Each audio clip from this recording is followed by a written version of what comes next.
welcome to the FedSoc Forum webinar call. Today, September 4th, 2025, we're delighted to host a litigation update on Tuesday's Google search remedy decision. My name is Kayla Kleist, and I'm a Deputy Director of Practice Groups here at the Federalist Society. As always, please note that all expressions of opinion are those of the experts on today's program, as the Federalist Society takes no position on particular legal or public policy issues. Now, in the interest of time, I will keep my introduction of our guest today brief, certainly more brief than their distinguished careers would deserve. So I highly recommend that if you're interested, you check out their impressive full bios at fedsoc.org. Today, we are fortunate to have with us Alden Abbott, who is Senior Research Fellow at the Mercatus Center. Prior to joining Mercatus, he served as the General Counsel of the Federal Trade Commission. Also joining us today is Ashley Baker, who serves as Executive Director at the Committee for Justice. Focus areas include the Supreme Court, regulatory policy, antitrust, and judicial nominations. And she is also the founder of the recently formed Alliance on Antitrust Coalition. Third, joining us today is Kathleen Bradish, who is Vice President and Director of Legal Advocacy at the American Antitrust Institute. Before coming to AAI from mid-2015 to late 2018, Ms. Bradish serves as Assistant Chief of International Counsel at the US DOJ in the Antitrust Division. Fourth, we have joining us Derek Moore, who is currently counsel at Rule Garza Howley LLP. For joining Rule Garza Howley, Mr. Moore held numerous positions during nearly a decade with the Federal Trade Commission, including as attorney advisor to a commissioner, attorney advisor in the Office of Policy Planning, and staff attorney on detail in the Technology Enforcement Division at the Bureau of Competition. And lastly, joining us today as our moderator for today's conversation is Bilal Saeed, who currently serves as counsel at Caldwalder, Wickersham, and Taft LLP. Prior to joining Caldwalder, Mr. Saeed was the director of the FTC's Office of Policy Planning, OOP, from 2018 to 2021. And Mr. Saeed has also taught antitrust and competition law at the George Mason University School of Law since 2011. And I will leave it there. Too brief, as noted, but feel free to check out their bios on the website.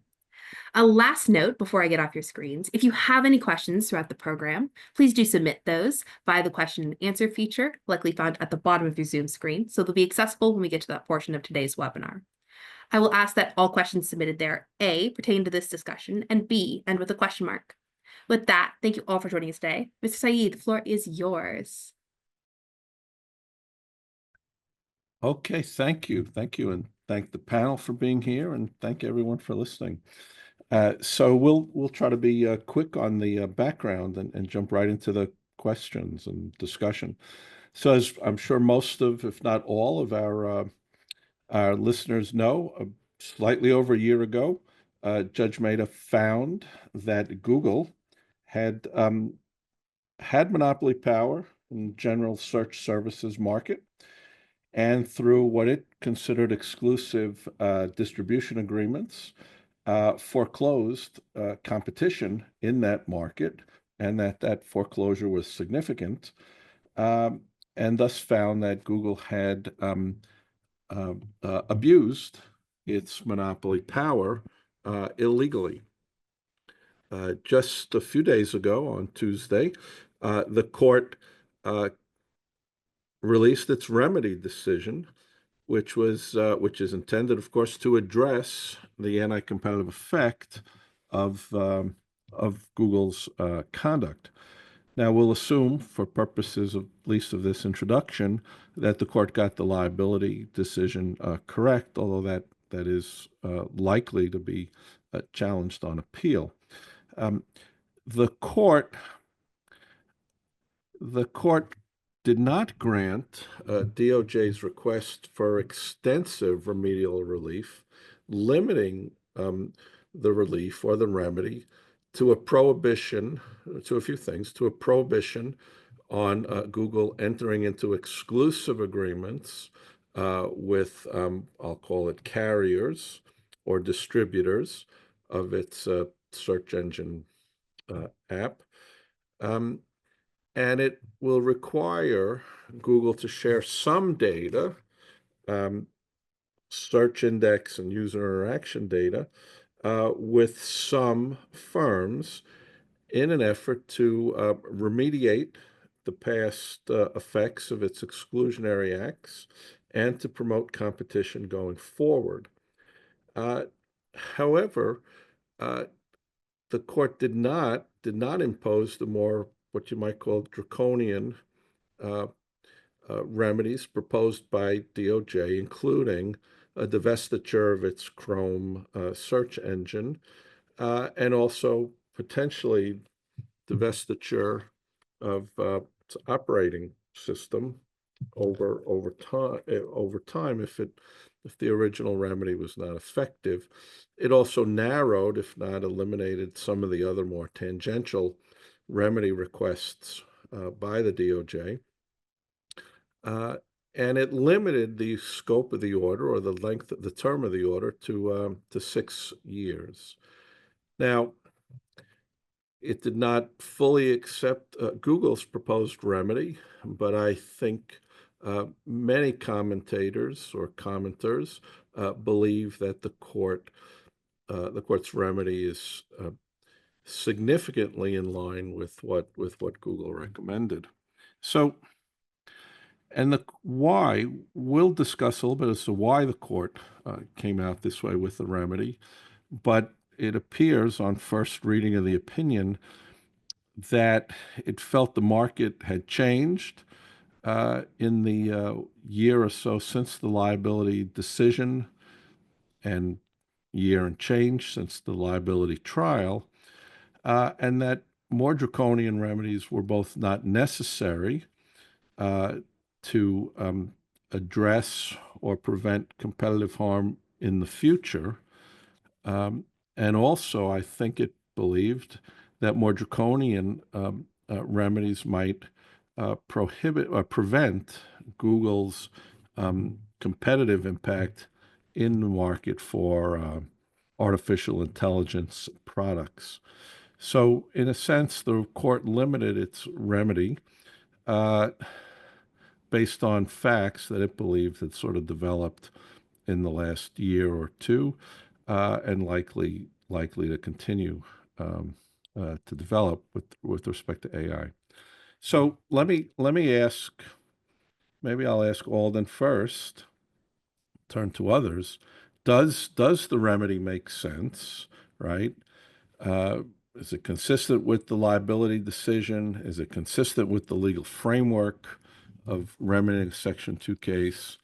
And was the court too cautious in rejecting most of DOJ's proposed remedies?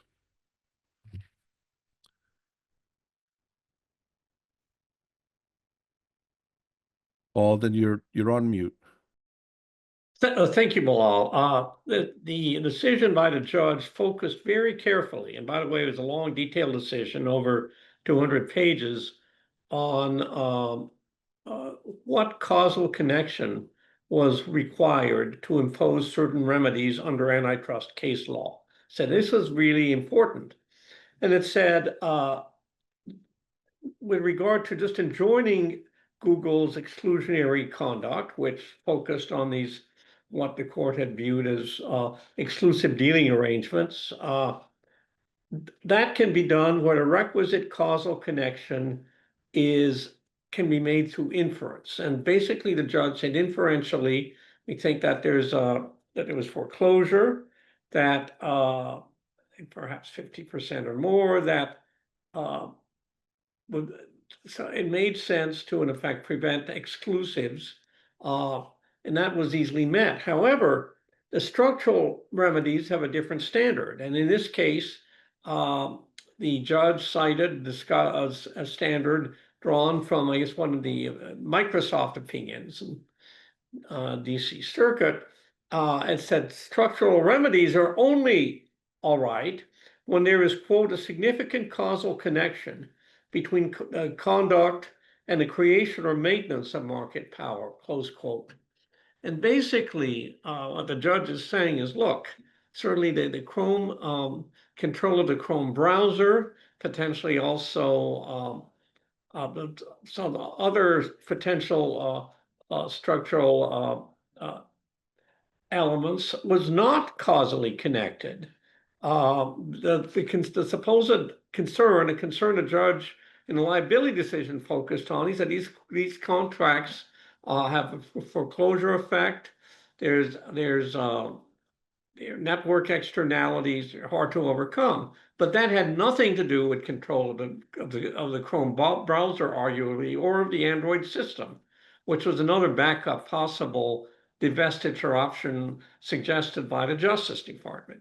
And I think consistent with that, the judge said, I'm going to tailor the behavioral remedies. He thought that the real key was what he labeled exclusive contracts in both decisions. He also went a little bit beyond that, of course, because he thought that to effectuate, to effectuate the remedy, Google would have to do a few things, specifically, specifically make available to qualified competitors certain search index and user interaction data, and to make available to those limited set of competitors search and search text, uh, add syndication services on commercial terms that Google could apply, and make a material change to its auctions.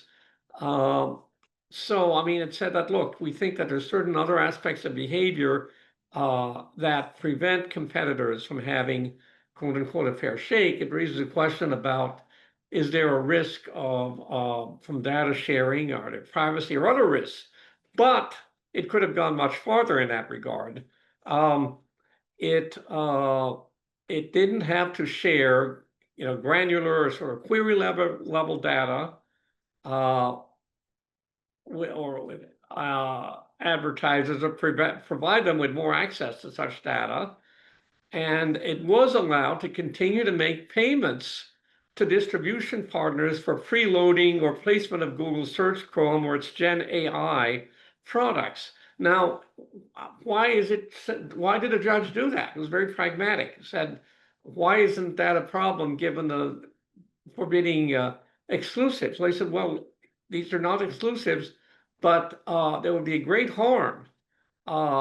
He said, cutting off payments from Google to firms, to a number of firms, including Apple, which is not small, but some smaller firms as well, almost certainly will impose substantial, in some cases, crippling downstream harms to distribution partners, related markets, and consumers, which counsels against a broad payment ban.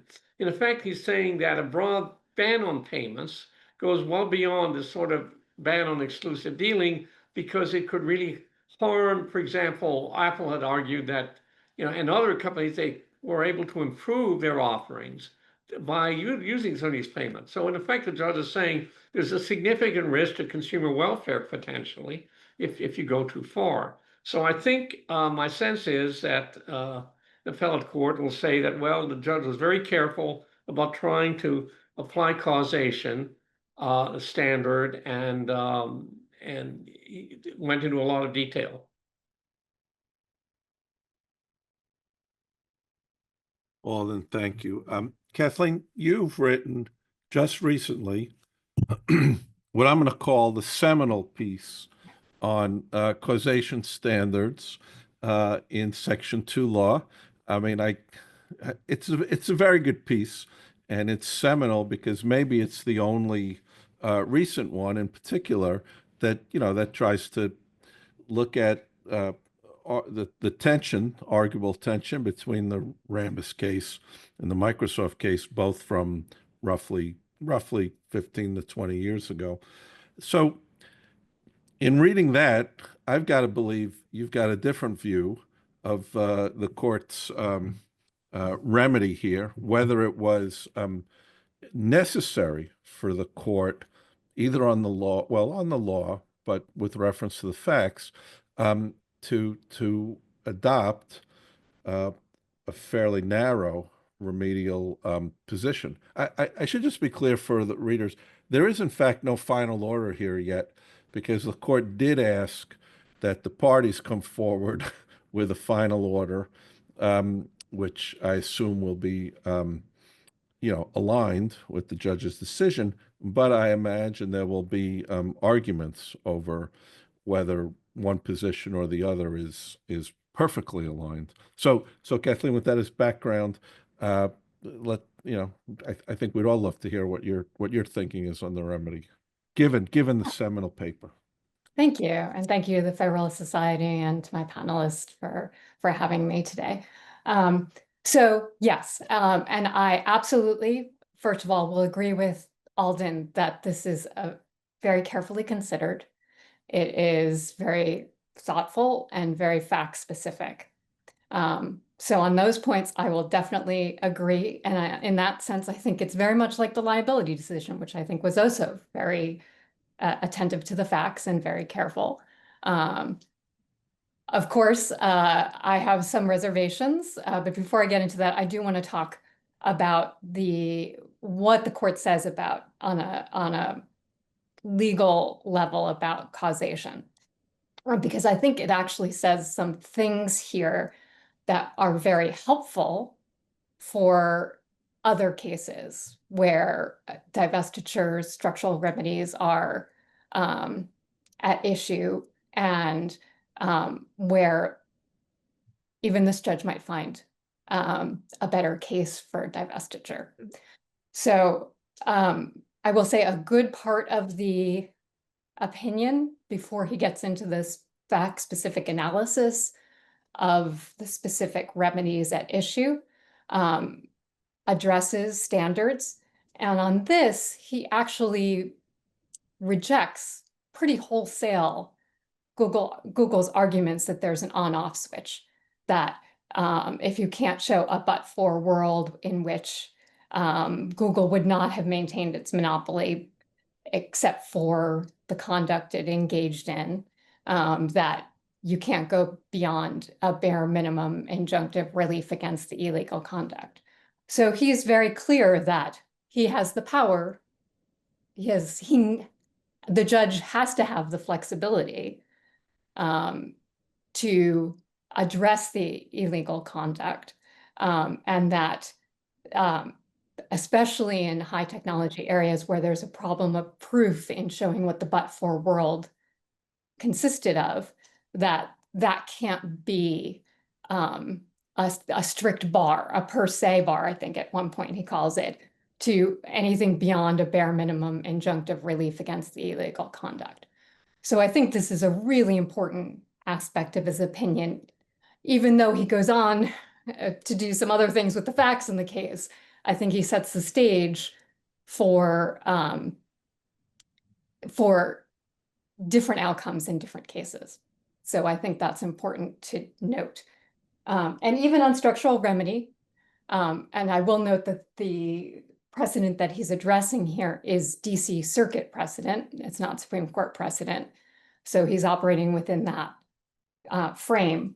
When he talks about there being a higher causation standard for structural remedies like divestitures, he talks about the language not so much as being, and he's clear that divestiture is not just limited to the cases in which there was a Section 7 violation or the monopoly happened by virtue of an acquisition, although he also mentions that that's where it's most commonly used. He does not immediately eliminate that as a possibility. And I think on this, he is very correct.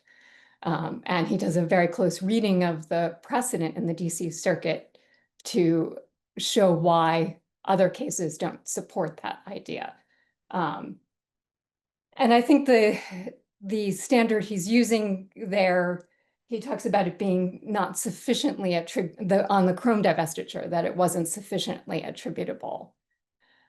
So he uses a lot of sliding scale language throughout. And I think this is another example. We know it didn't cross the threshold for him to where he would have ordered divestiture, but it's not entirely clear where that threshold would have been. It's definitely a sliding scale fact-specific question. Now, just to say, I think he misses some things. I think there is a problem, for example, on the Chrome divestiture, with his feeling that he couldn't order it because the geographical scope of Chrome itself, the Chrome users, goes well outside the US. He expressed concern about the 80% of users outside of the US, when I think it's clear, for example, in US v. Gypsum, that you can go outside the geographical scope of the relevant markets in order to make sure that the remedy is effective. And I do have concerns about his willingness to contain the remedy out of fear of harm to other parties. I have sympathy for that position because I do think that there's certainly the possibility for harm to other partners. But in the terms of the larger picture of what incentives we create for monopolists engaging in illegal activity, and to allow a monopolist to create these networks of dependencies as a way to insulate itself from having to deal with the consequences of its monopolization, I think there's a bit of a perverse incentive there. So with that, I have a lot more to say, but we can come back to that with some of our other questions. So maybe I'll ask Derek if it's a fair question. There is a lot of, well, there is at least some Supreme Court law on remedies in antitrust cases. You know, my question of Kathleen focused on the tension, maybe even inconsistency between the Rambis, the standard in the FTC versus Rambis, and US v. Microsoft cases. But of course, this discussion of but-for causation is relatively new in the last, 25 years or so. The Supreme Court didn't seem to apply a very high standard to remedies in the past. So I wonder, well, it's a question really. Am I right about that? I mean, what's the what instructions, direction has the Supreme Court given on the court's remedial powers in antitrust cases? I have to say I haven't studied that question in depth, Bilal, but I think as a general matter, district judges have wide berth in ordering remedies in not just antitrust cases, but all other sorts of cases as well. And I think the standard of review on appeal is like abuse of discretion unless there's some sort of error of law that's made. And I thought Kathleen did a great job pointing out that Judge Mehta is applying DC Circuit law. And in US v. Microsoft, in that in the 1 or 2 pages of the 120-page opinion that addresses this reasonably capable of contributing significantly to the maintenance of monopoly phrase that that is being disputed in the law reviews and one that Judge Mehta repeats, that relates specifically to this causation question in that with respect to remedies. In that very same passage, the DC Circuit sort of seems to put a thumb on the scale against structural remedies in Section 2 cases, at least Section 2 cases that might resemble US v. Microsoft. And I think that comes from the DC Circuit. I'm not sure that comes from the Supreme Court. So this differential notion between structural remedies in Section 2 cases versus behavioral remedies, my reading of US v. Microsoft, it's quite clearly the law of the DC Circuit. And as we all know, that Microsoft opinion was not just an ordinary opinion, it was a unanimous en banc opinion. And it carries that precedential weight. So I mention that only to say that when this case does get appealed, which I presume it will be, it's not like a panel can take a different view from what the en banc DC Circuit said about its rule of law. And so I think from the perspective of this case, the law of the circuit sort of does put a thumb on the scale against structural remedies in Section 2 cases.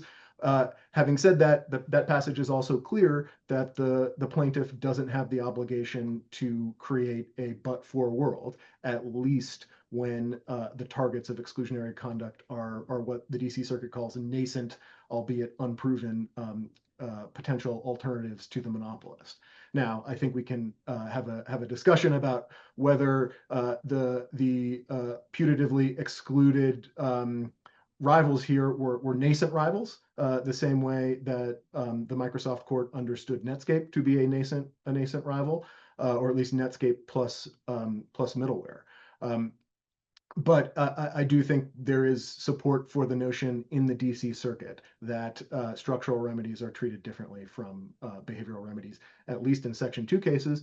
And for me, the legal question and the policy question, does that make sense, are separate, you know, and I'm not quite so sure that there should be a thumb on the scale against structural remedies, which is not to say that structural remedies are preferred in monopolization cases. I will note that, and this is something that we will probably discuss later, that this big tech Section 2 case brought by the government, I think most would agree is smaller in scope than the other handful of Section 2 cases that the government has brought relatively recently, and by that I mean the last handful of years.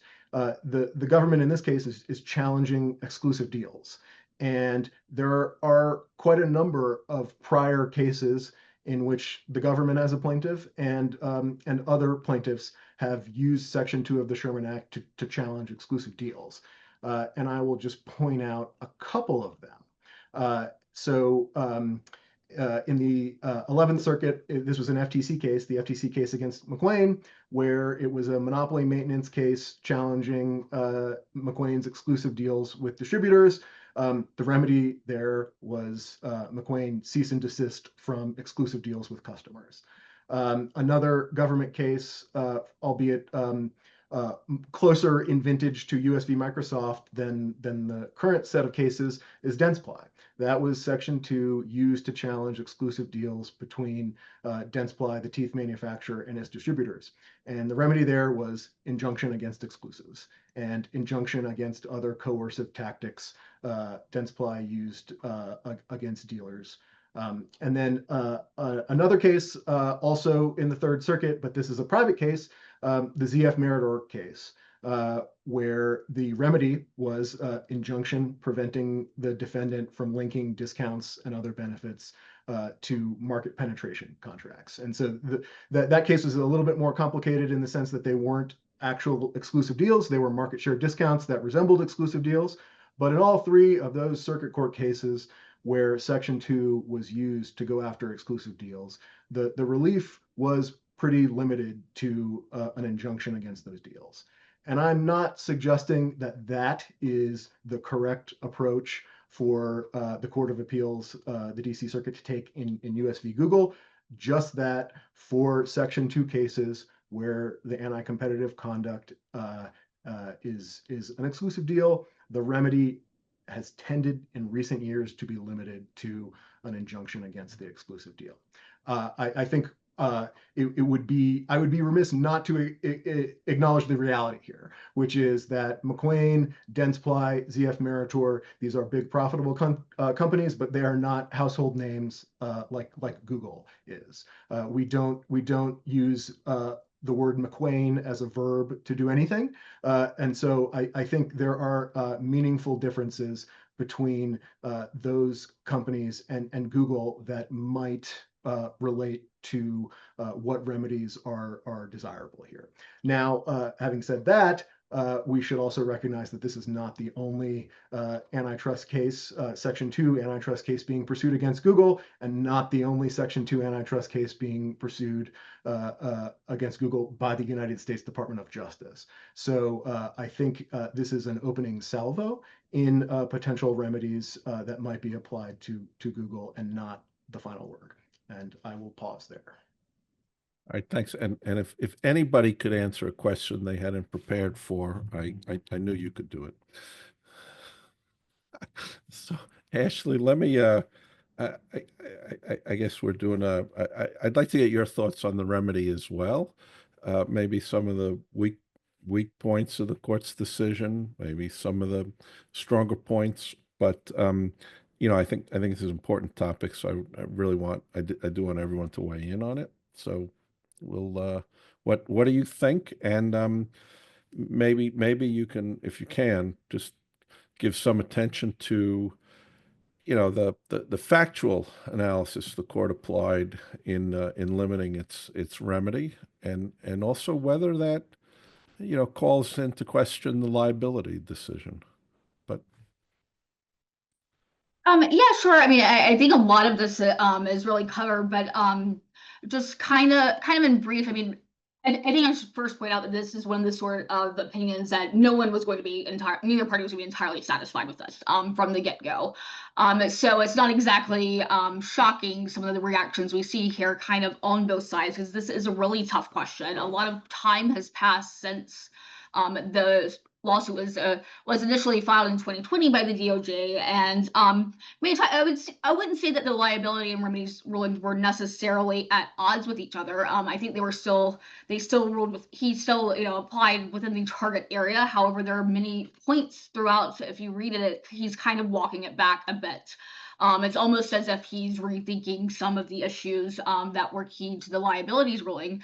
And what that means for going forward, I mean, we'll see. I think that that Mehta was right to reject the DOJ's remedies. I mean, I don't have a list of them in front of me, but in the earlier phase asked for really quite a lot. And I think that this is a pretty firm rebuff of the DOJ's initial askings. Where it goes from here, I mean, Google can appeal on the liability as well, and might have some objective in doing so if they want to, considering how the remedies opinion read, where they would go there. But I'll leave that for a little bit further discussion. let me actually, I have a question that I maybe like someone to chime in on before we get a little further.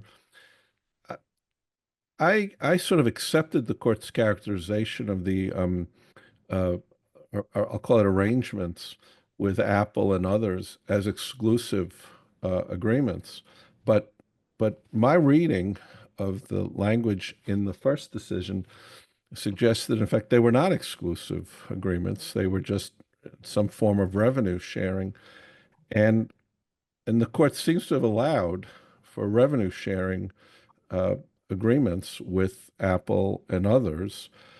So has it really addressed anything with this remedy? And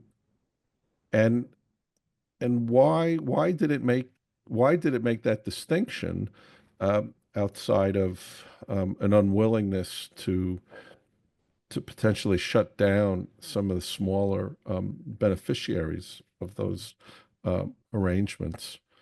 I read it a bit differently, and I think there's a key distinction here between exclusivity in the contract sense, in terms of their contract with Apple and others versus the duty to deal analysis that this really gets the court to. There was no arrangement in which they were forced to deal to their or they excluded purposely their competitors. Sorry, I got that backwards. I think we're kind of talking apples and oranges here a bit, because by that definition, then any sort of contract such as that one would be considered exclusive, and I don't think it really was. It was just a revenue sharing contract.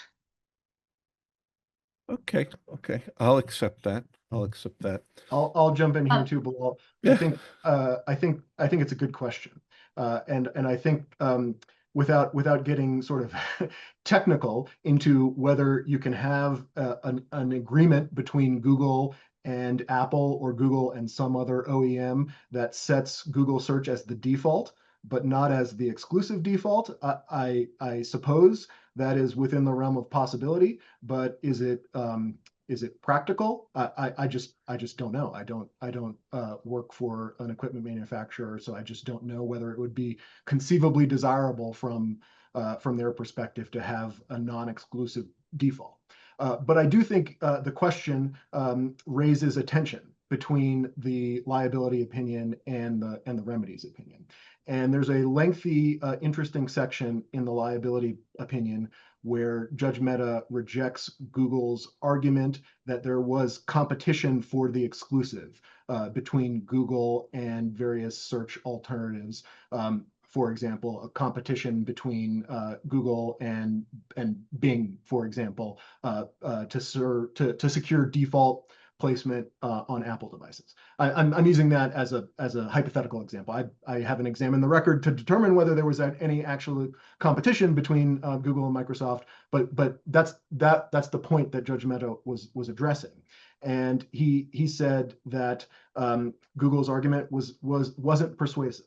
And yet, in the remedy's opinion, he is permitting Google to pay for default placement with its trading partners.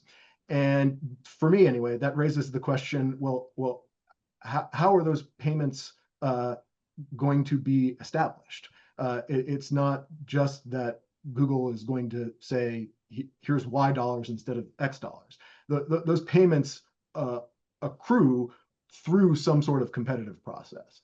And so I think a decision permitting those payments to continue, whether good or bad for the world, does, I think, create some tension between his earlier holding in the liability decision that there wasn't sufficient competition for the exclusives. I would definitely push back on, perhaps unsurprisingly, on that idea for a couple of reasons. First, I think that the judge remains very emphatic that in this opinion, that default status can be exclusivity, and he's not departing from that idea. He's also very clear and that he thinks there would have been a basis to stop it altogether. I think he actually says at some point that there was a legal basis for him to just stop these entirely, but that he chooses not to do it because of the considerations of the effects on the partners. So I think that mitigates any idea that there is a tension. If there's a different tension, I think there's a different tension. Did he have an obligation to do it anyway, because even if it hurt other partners, because he has to address the illegal conduct under Supreme Court law? That's a different question. But I do think he's very clear that he's doing it, that he could have done it, but chose not to because of the effects on others. And he also makes it clear that he sees the data sharing aspects as working hand in hand with the contracts here. And that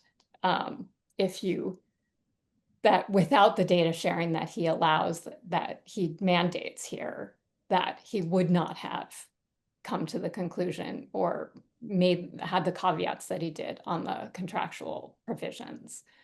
Whether he's right about that is another question.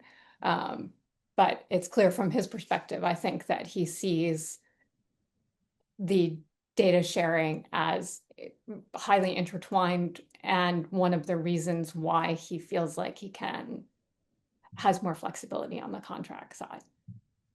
So first, Kathleen, I thought, I didn't think your point initially was in tension with what Derek said, or that you were pushing back on what Derek said. I think we're all a little puzzled by what I think we'd think of as maybe a disconnect between the remedy and the liability.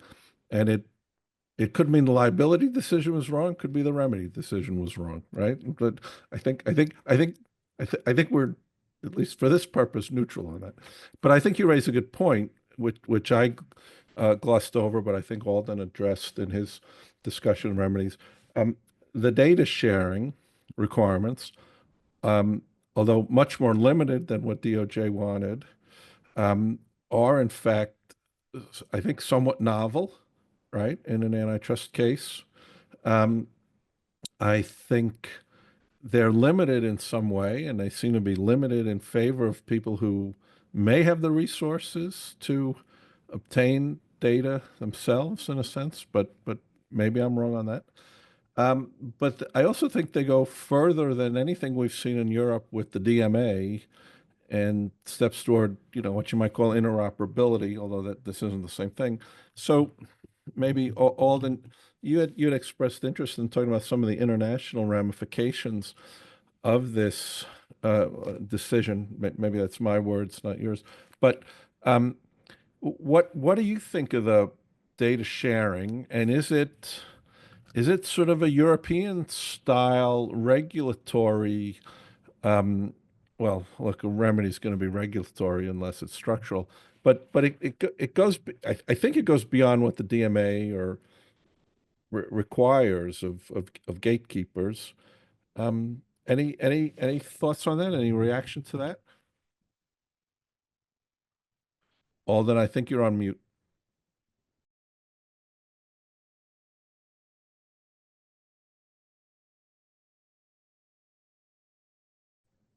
Alden, I think you're still on mute.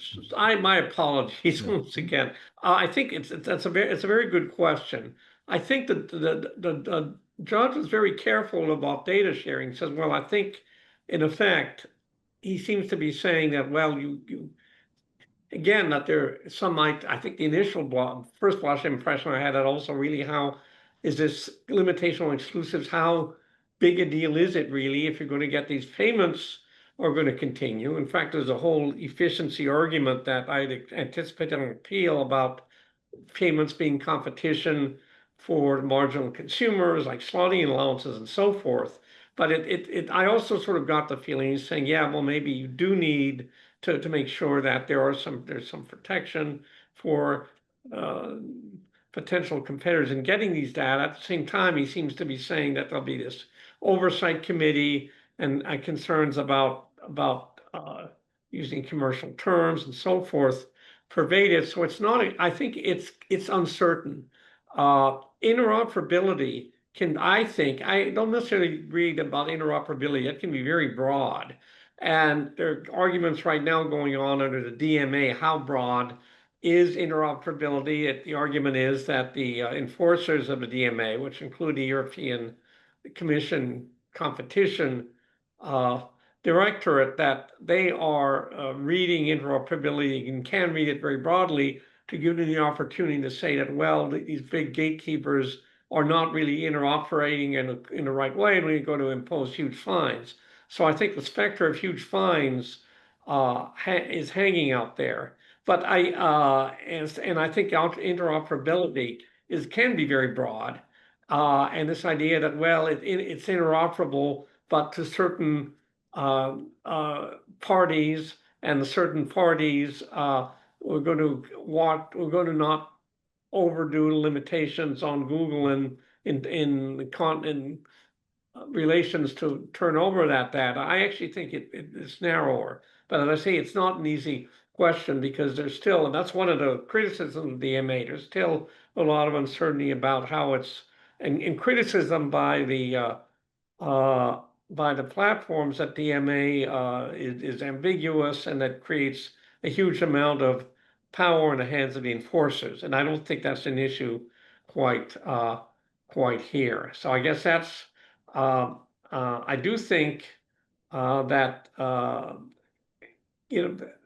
separate international issue, the failure to require divestiture of Chrome, and I sort of agree with Kathleen, yes, I wouldn't be concerned about the international ramifications as a matter of law, but divestiture of Chrome could have had enormous impact, I think, on the Europeans. US is trying to negotiate with the Europeans on supposedly excessive fines and excessive competition enforcement, excess ambiguities about the DMA, and it would have allowed the Europeans to say, well, look, your enforcers in the US and your courts are allowing breakups of companies. We're not even going that far. So I think, and obviously the judge didn't address it, it's not his role directly to do that, but it would have put the US in an awkward position if it were to really if DOJ had really gotten the divestitures it was asking for. So let me maybe just round out this question on remedy a little bit. Is there anything especially new or divorced from the case law in the remedy decision here that makes the remedy decision vulnerable on appeal by either the Justice Department or Google, right? I mean, it does go further than Google wished it to go, and it's substantially less, I believe, than DOJ wanted. But I'd just like to make sure we cover this. Are there grounds for an appellate court to send this back down for reconsideration? I can't really see an appellate court trying to craft a new remedy given the factual nature of it. But are there grounds for it to send it back and say, you got it wrong? Because I think that's what happened in the Microsoft case. So do we see a repeat of that here, or could we see a repeat of that here? Derek, I'll ask you because you're always able to answer questions I haven't raised in prep. So it's hard to answer that question with respect to the remedies opinion in a vacuum. So I think the rule of law that is unassailable is that the remedy must be connected in some way to the conduct that the court holds is illegal. And I think that concept is more or less unassailable. The question is how connected and how far beyond the illegal conduct can the court go? And I think we've discussed the district court at least has some wide berth there. But whether the Court of Appeals will remand the remedies question is really a function of what the Court of Appeals thinks about the liability opinion. And in Microsoft, what happened is the Court of Appeals reversed the district court on a number of liability holdings, but affirmed the district court on a number of liability holdings, and then remanded to the district court to actually conduct a thorough remedies analysis, which the district court in US v. Microsoft didn't really do somewhat famously. And so that is certainly a possible outcome here, but it's hard, at least for me, to target directly the remedies opinion. And I'll just note, as both Alden and Kathleen have noted, the titanic amount of work that Judge Mehta has done, both on the remedies opinion and on the liability opinion. I think we're upwards of 500 pages of an opinion, which he really ought to be commended for. And when you compare Judge Mehta, how he handled this case, specifically with how Judge Jackson handled the remedies opinion or the remedies issues a long time ago, there's quite a stark difference. So my own view is if the Court of Appeals, the DC Circuit, buys his opinion on liability, I see it as fairly unlikely that the court will reverse the remedies opinion because this opinion doesn't feature the problem that the DC Circuit had with Microsoft, which was the divestiture creating the Windows Co. and the App Co. Because the DC Circuit announced that rule or that approach in Section 2 cases where there's an extra showing of some kind required for structural remedy. There's no structural remedy here. So I sort of view the liability opinion and the remedies opinion rising and falling together. But that's just my view. I basically agree with Derek. I mean, I think what's much more in danger or vulnerable than the remedies opinion is liability opinion.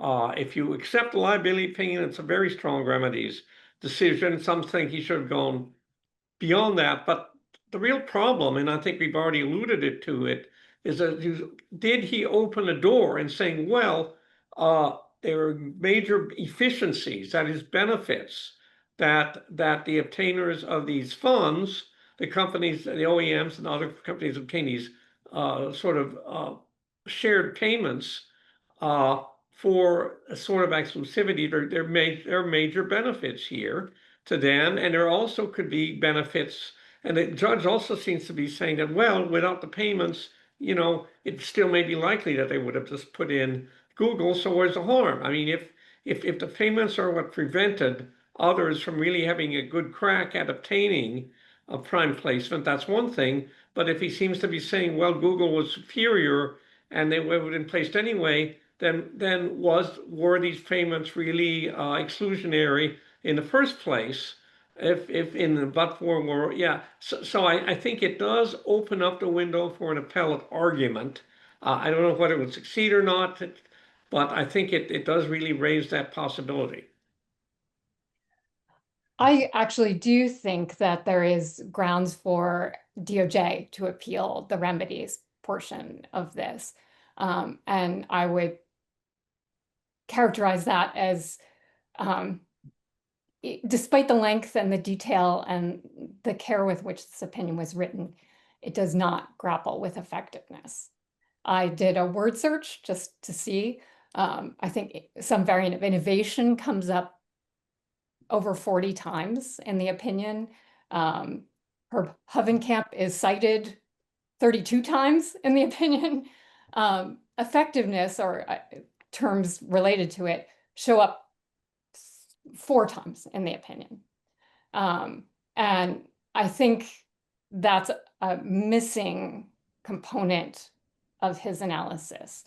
And I'm not sure whether he's overly optimistic about the effectiveness of his remedy or if he's extremely pessimistic and maybe has given up on any idea of really changing the landscape of search. But we do, I think, as one of the audience members has noted in a question, Dylan, there's an obligation to terminate the monopoly. There's an obligation that the remedy is effective and that you make it broad enough. And that's an argument for the divestiture as opposed to a behavioral remedy if you need it for it to be effective.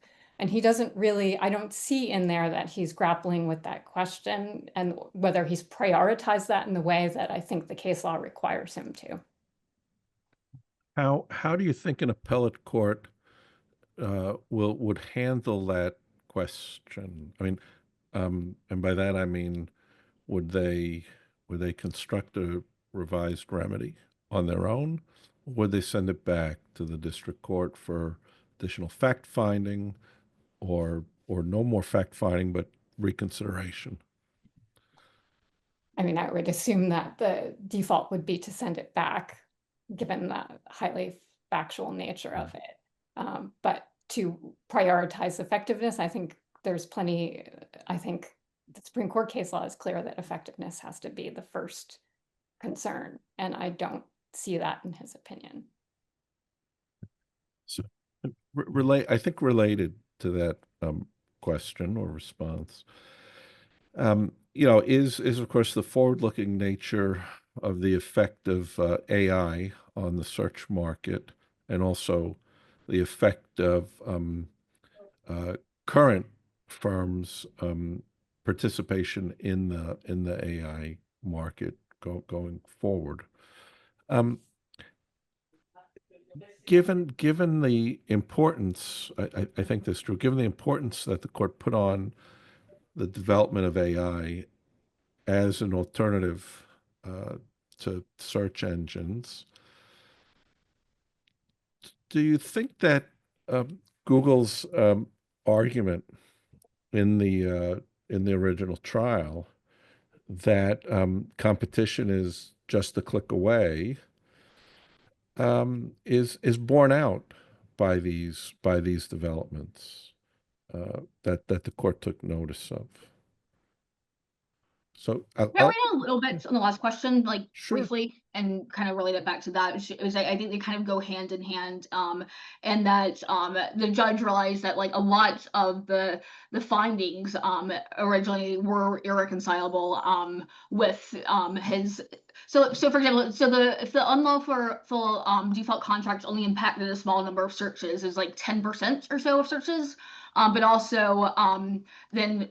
On the same hand, the argument was that it impacted the overall market. And getting back to, like, I mean, I think it's worth having a 30,000-foot discussion of, what is the point of, the remedy here, and what market failure or market harm is it going to address, and really it has to fix the thing that it's supposed, that is the alleged violation. And if you look at some of the structural remedies, it just doesn't fit here. There's some cases in which it did, but I mean, DOJ did bring, at the end of the day, a relatively narrow case, at least compared to some of the other cases. So it wasn't really as if that was really on the table to begin with. But if you look at the facts and the amount of searches is impacted in the amount of searches in Bing and in Google, in which users selectively decided to use Google, I don't think that this necessarily adds up really. And I think that's always going to be a difficulty here. And I don't really know what the answer to that is, but back to the appeal question. So the United States is likely to appeal to broaden the remedy, but also Google can appeal on both the liability and the remedy in one appeal. I think an ultimate outcome here, though, would be more fine-tuning the liability versus reversing the lower decision. But yes, it'd have to be sent to the district court, or sorry, Court of Appeals. So I wonder if, as a practical matter, both parties might see it in their interest to settle this matter. I mean, if we are fighting about the terms of a non-structural order,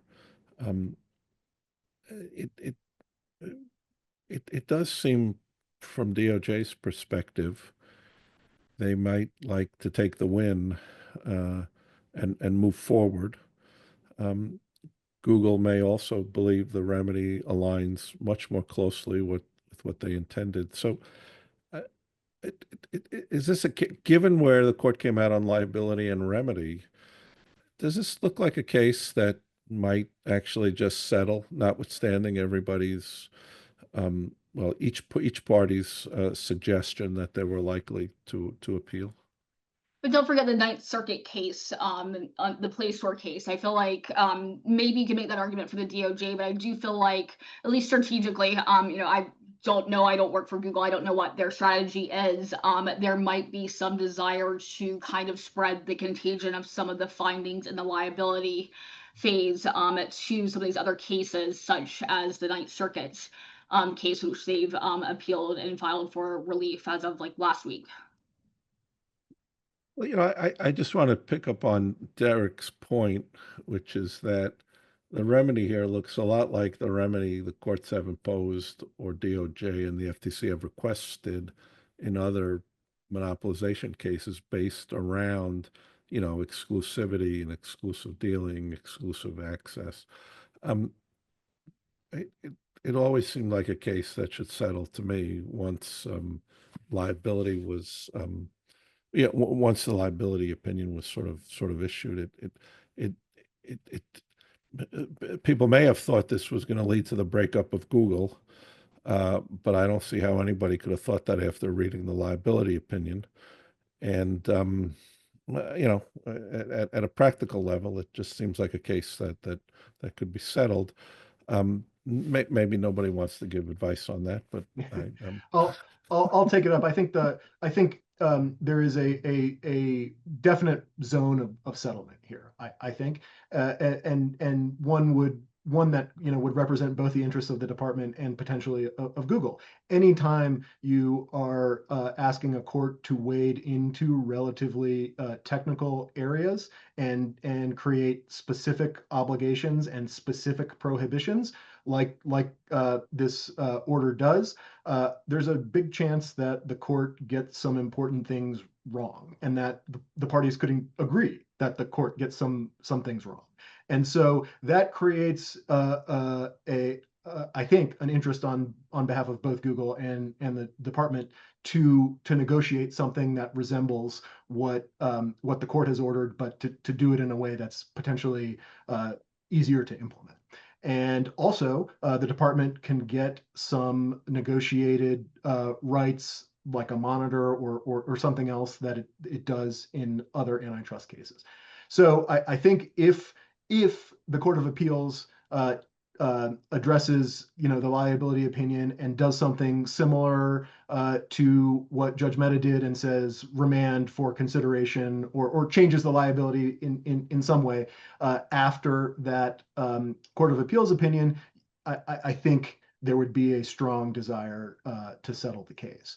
Whether there would be a desire to settle before the Court of Appeals does that, I think depends a little bit on what the parties think about their prospects for success on appeal, which I don't think anybody here knows, and then appetite for going to the Supreme Court, which is of course inherently uncertain process.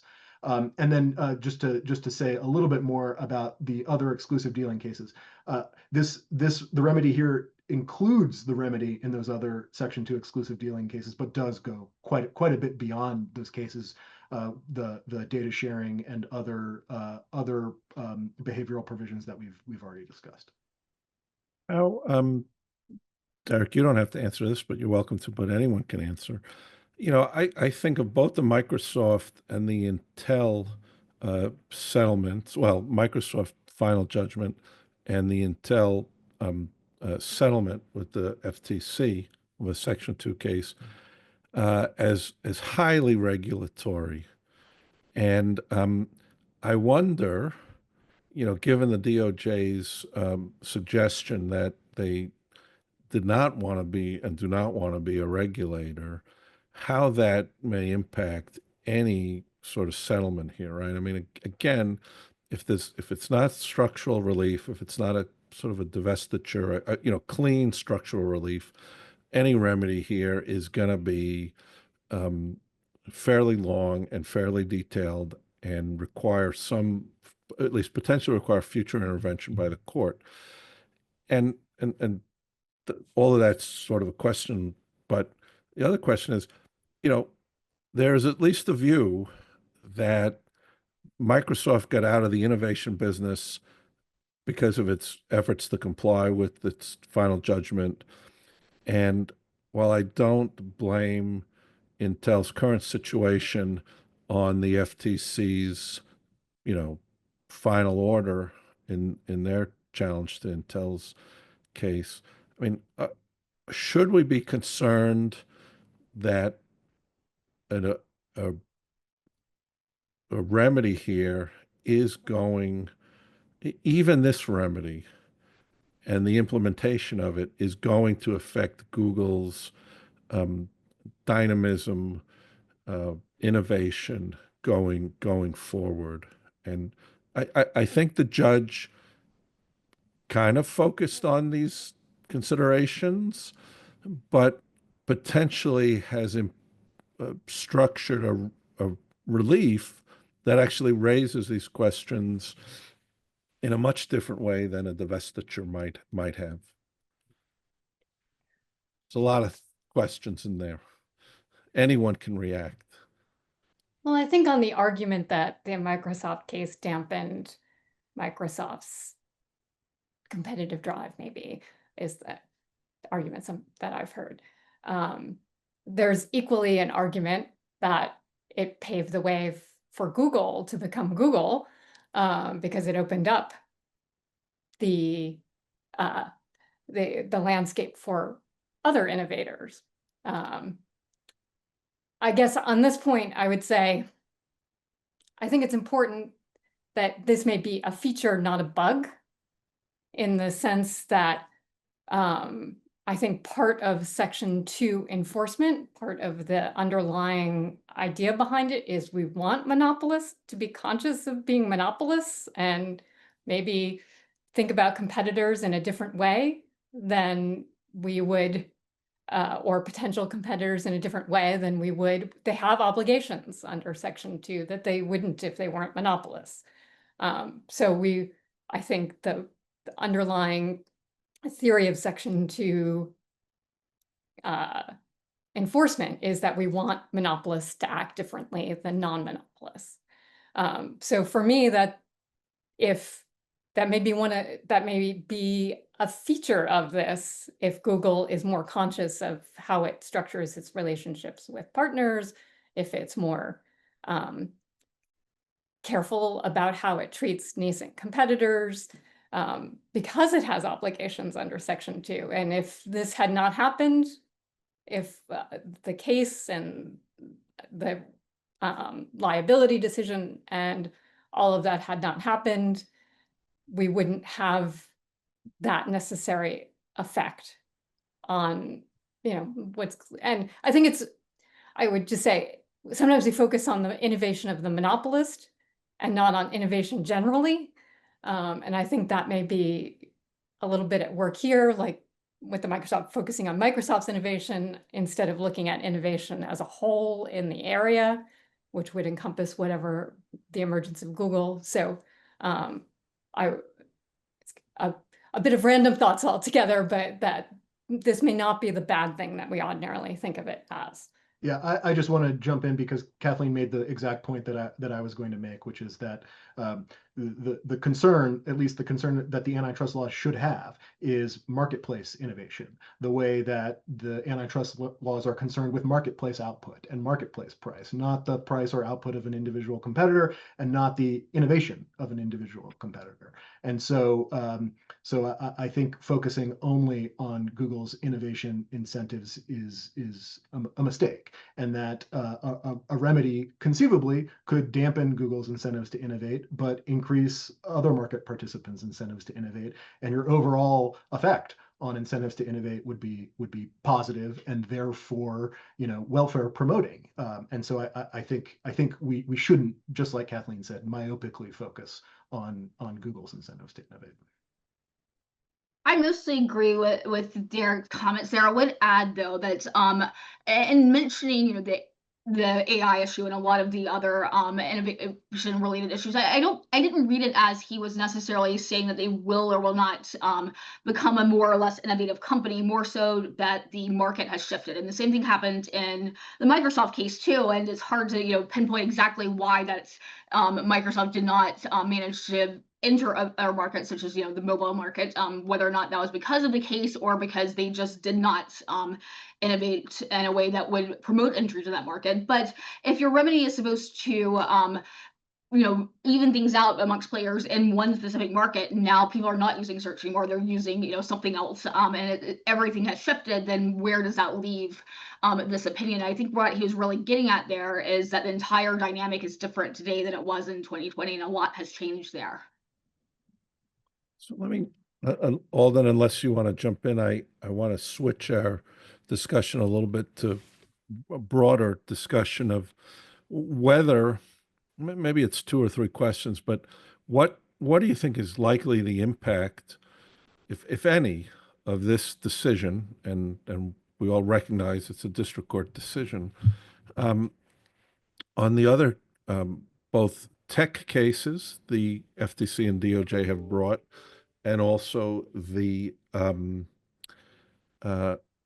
monopolization cases that DOJ and the FTC have brought, or the FTC's case, sort of single firm or unfair competition cases. That's the first question.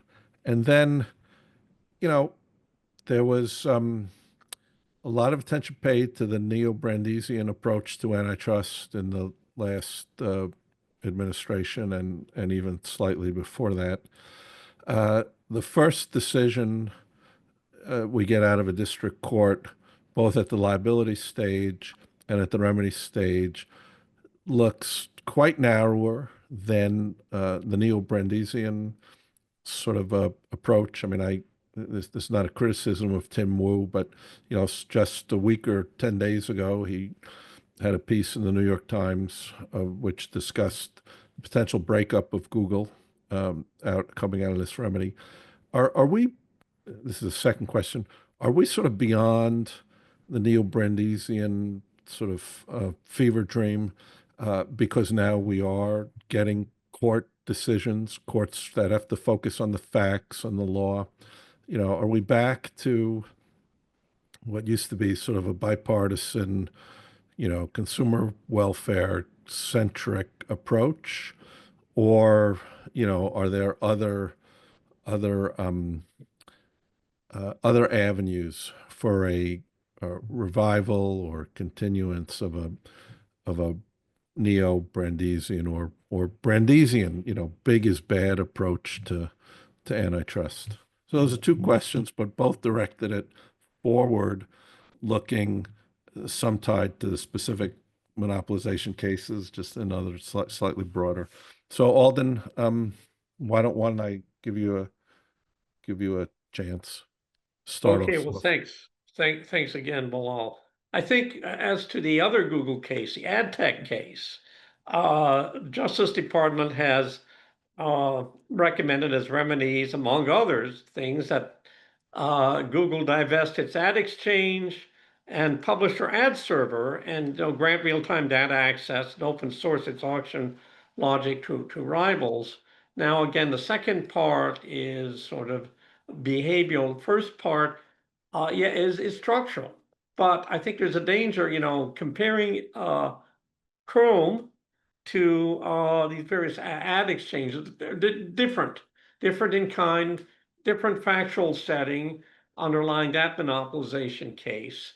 And the judge, lower court judge, is going to look at the facts and the record in that case, and a judge is going to do what the judge wants to do. So I doubt that in and of itself is going to have much effect on how what the judge does with structural recommendations by DOJ.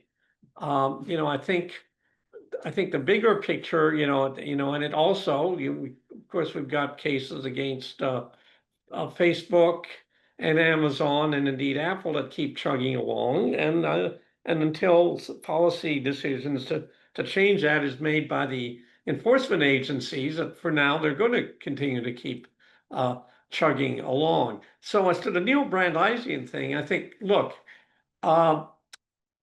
reality is the Supreme Court over the last 25 years has been much more skeptical about theory, about monopolization theories. It's really, I think, and a number of people have written that sort of, after Trinco, the limitations on duty to deal, essential facilities.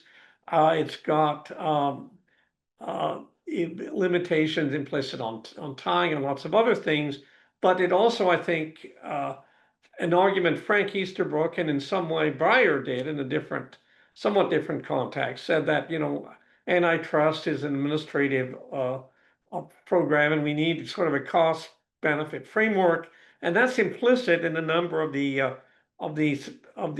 Roberts Court antitrust decisions. And now you have that framework has been used explicitly by at least one Supreme Court judge, who was Gorsuch, when he was an antitrust professor.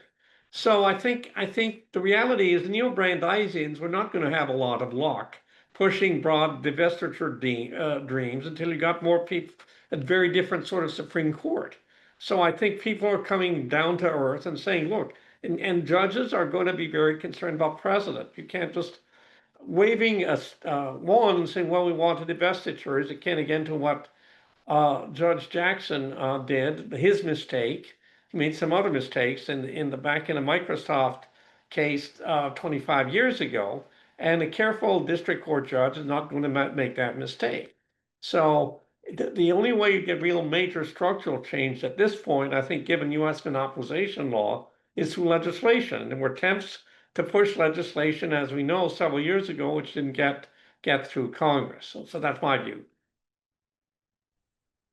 I think Auden really nailed it when you said, a judge is going to do what the judge is going to do, especially district court judges. And I mean, here, I let me go back to what everyone was saying about this being a very serious opinion by Judge Mehta, who gave it a lot of serious consideration. I think that's absolutely correct. But keep in mind that there are a lot of district court judges. Most of them have not heard any antitrust cases, many civil cases at all. So really, some things are kind of the luck of the draw, and most cases don't make it, nearly as far as this case did. I think that some of the neo-Brandesing sort of like revival in terms of in the courts might happen more so in the form of a decision on an injunction rather than a divestiture decision. I think that granting an injunction, such as in the Ninth Circuit, in that case, that's where maybe the target for those who would like to stop some of these deals, because that in effect would put a great pause on them before we would even be having this discussion down the road of whether or not to divest. I'll jump in and just say quickly, I'm not going to predict the success or demise of the Neo-Brandesian project, just because my predictions about that aren't worth very much. I do want to make a pitch, though, for what I would call the small Section 2 case. And not, and by small, I just mean Section 2 cases without a breakup order have value. And they are useful. And we can see that just by tracing the conduct claimed to be unlawful through the Microsoft and Google cases. Before the 98 Microsoft case, there was the 95 Microsoft consent decree that prohibited per processor licenses, where Microsoft imposed on OEMs that you had to pay a license for Microsoft Windows if you use Microsoft Windows on every machine that you sold, regardless of whether that machine had Windows on it, which is quite an obvious method to raise rivals' costs. And then the 98 Microsoft complaint attacked restrictions in contracts that Microsoft had with OEMs and IAPs and other participants in the stack. And most of those restrictions were imposed just by fiat, by Microsoft. There was no payment accompanying those restrictions. And Google here, you have these exclusive default placements that are accompanied by massive payments in Apple's case, and substantially, similarly sized payments in Mozilla's case and others. And just thinking through that history, the conduct has gotten less egregious from my perspective. And so I raise that history only to show that the 95 consent decree settlement mattered. The 98 case and the 01 DC Circuit opinion mattered. And if this case gets to a point where it's binding precedent on somebody, the liability opinion will matter. And future companies are going to try to adjust their behavior based on the liability holdings. And so a Section 2 case, in my view, can be a big success, even if the remedy is not a structural remedy of some kind. Look, I'd say the same thing for McQueen as sort of an intermediate case between Microsoft and this one. Where there's an opinion, and even some of the FTC settlements in like Cardinal Health and some others. If people pay attention to those, so I agree with you. And the best, I mean, to me, what was the most important Section 1 case? The Polygram case, which was a restraint on discounting some old albums or CDs, for an 8-week period. I mean, who actually cared except Tim Muris? But it had a real effect on Section 1 law, building on NCAA, and maybe even correcting some of the others. And anyway, so yeah, agree. It's an important point to make. So I don't know, Kathleen. Sure. Well, just very quickly on the Neo-Brandesian question. It wasn't meant as a slam on them. It was just, it was just meant observationally.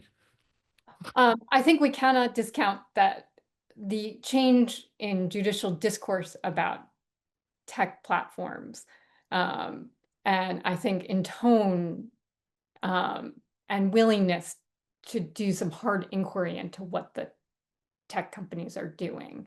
And I think that will be a lasting legacy. I think there was a time 10 years ago when it would have been we wouldn't have heard anyone trying to challenge we would have heard judges very hesitant to question the business practices of a Google or an Amazon or a Meta.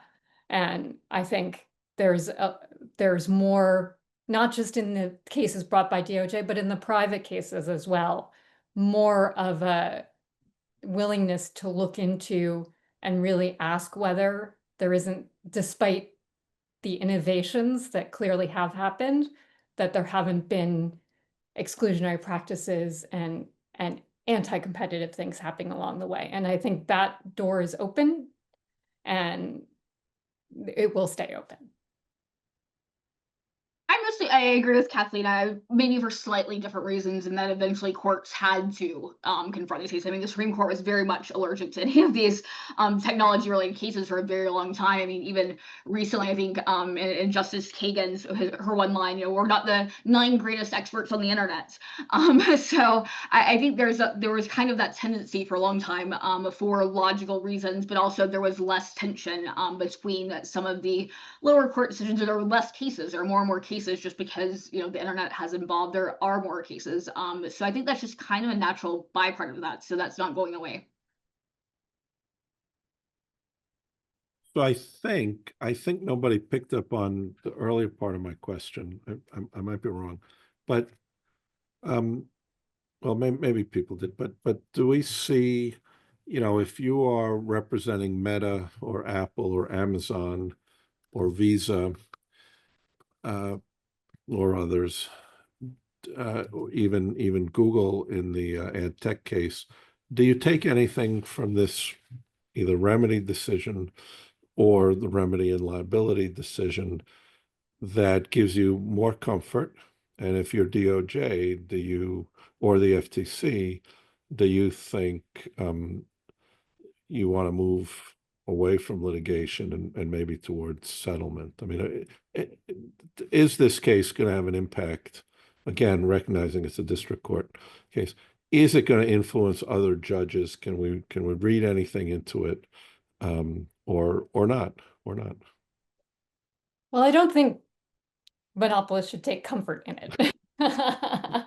Stating the obvious, but for a good reason, which is that it is very fact specific. I think, as I said at the very beginning, I think that on the legal standards, Judge Mehta largely agreed with DOJ, I think, on what the basis for looking at, for doing the factual inquiry should be.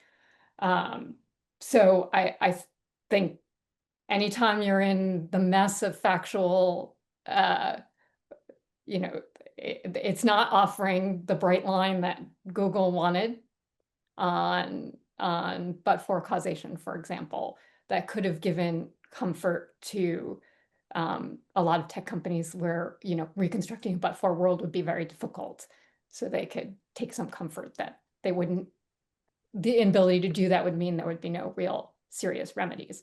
I don't think anyone can take that from this opinion, because I think it is very fact specific. So in that, I think it accomplishes something just in that fact. Yeah, I agree almost completely with what Kathleen said. I think the fact specific nature of the conduct the government challenges and the connection between the conduct held to be unlawful and the remedy, those things are not likely to be common across the cases challenging the tech platforms for monopolization. Just as one example, consider the case against Facebook, and I'm going to use Facebook and not Meta just because the judge's name might confuse us. But the case against Facebook, the illegal conduct was acquisitions of Instagram and WhatsApp. And if I was representing Facebook and I read these two Google opinions, I wouldn't take a huge amount of comfort in the remedies opinion in Google that says that concludes that a divestiture remedy is not appropriate for that case. And the reason I wouldn't take comfort is because the conduct challenged to be unlawful is completely different in both of those two cases. And it's just easier to articulate a connection between a divestiture remedy when the illegal conduct is an acquisition or a series of acquisitions. And of course, there's a Supreme Court case almost directly on point on the remedy question, the old GM DuPont case that unwound a merger that happened 40 years before the Supreme Court considered the case. This is not to say that that I am predicting that Judge Boasberg is going to find in favor of the FTC in that case. Just that I don't think this remedy's opinion just reads very much on what Judge Boasberg is going to have to do in that case. I agree with all that. And I also think that in the Meta case, I mean, getting back to, this case, and there are very different issues as you explained, and very different cases, and that it was the merger and acquisition. But when you get to causation and how that's kind of a little bit muddied in terms of the analysis here, I don't think it's really that reassuring to Facebook either. Not that Judge Boasberg would necessarily adopt that. I think, as Alden said earlier, judges will do what judges do. So thank you all. We have a few more minutes, at least to keep us at around 90 minutes. So let me ask maybe two things. One, if you have anything you want to say that you haven't said yet, please do. But I want to come back to something Kathleen raised, which was legislation, right? I think I was struck, I think I have this right.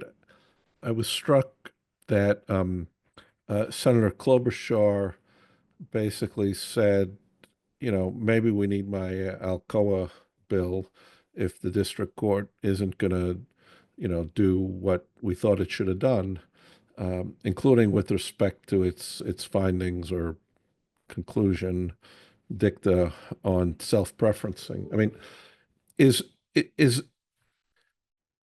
given what I think we all have said is at least an attempt to be thorough, detailed analysis by the court, is it really the right response to say, well, it didn't come out like we wanted, and maybe that's an overstatement, but we didn't like the way it came out the way we wanted.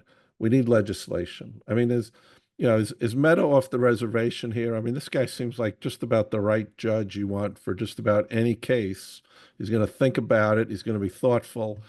And, he's going to provide a long opinion, which, can be criticized, but at least lays out his reasoning, right? And if the response to it is, well, something's still wrong in antitrust and we need legislation, what is the point of litigating these cases?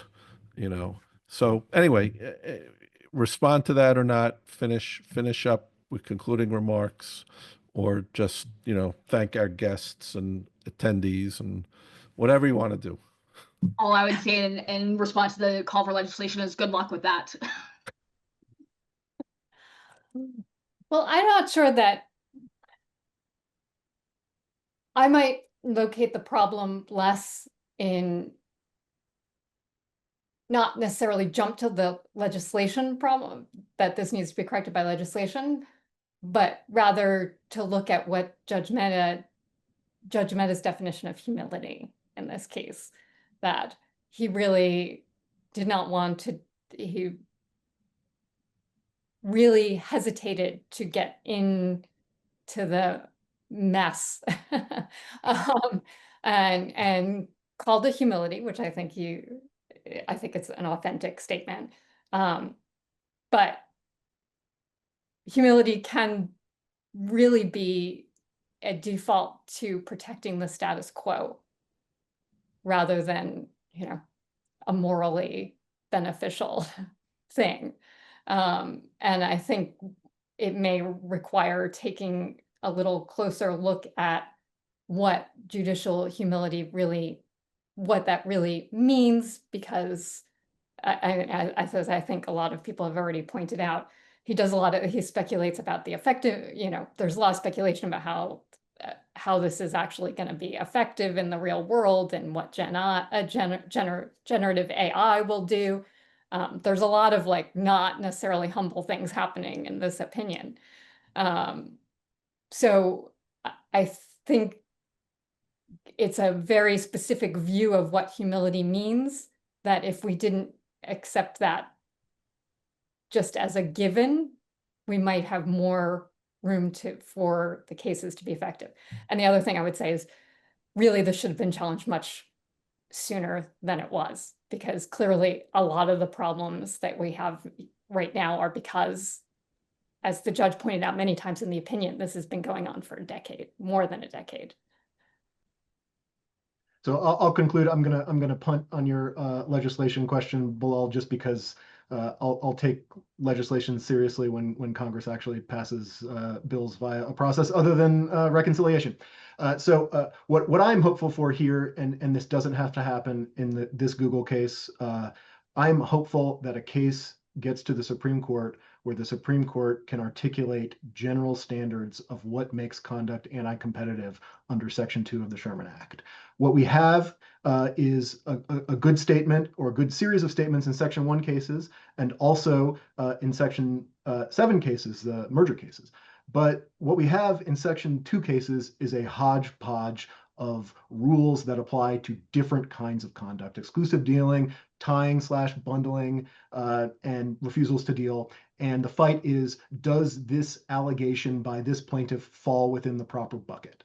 And what I think the Supreme Court needs to do is articulate a general statement. This is what we look for in evaluating whether conduct is anti-competitive or not under Section 2 of the Sherman Act. It's been a problem for more than a century, and it's a problem for plaintiffs because it forces plaintiffs to fit their allegations into existing buckets that were developed in old economy cases 80 years ago that don't cleanly apply to the modern economy that we have. And I think it is well past time for the Supreme Court to do that. And I hope one of these cases gets there so that they do it. And just on that point, I'll just remind everyone that Derek was part of an effort to try to do that at the FTC in the Trump administration, which, again, I think it would have been good for the Biden folks to actually try to continue, even if they came out in a different way. Okay, well, I think we should end. I have lots of more questions, actually. As we were talking, I was writing them down, but maybe we'll do a part 2 of this. But if anyone has anything else to say, please say it. I think we answered all the questions in the chat, indirectly maybe, but I think we got to them. So thank you, and thanks everyone for sticking around. I could chime in to wrap things up. Thanks so much to our panel for joining us today. Really appreciate you taking this chunk out of your days and sharing your expertise and insight. Thanks, including to Mr. Abbott, who had to leave to catch a flight, but we really appreciate you all joining us today. Thanks also to our audience for joining and participating. Welcome listener feedback by email at fedsocforums@fedsoc.org. And as always, keep an eye on our website and your emails for announcements about other upcoming virtual events. With that, thank you all for joining us today. We are adjourned.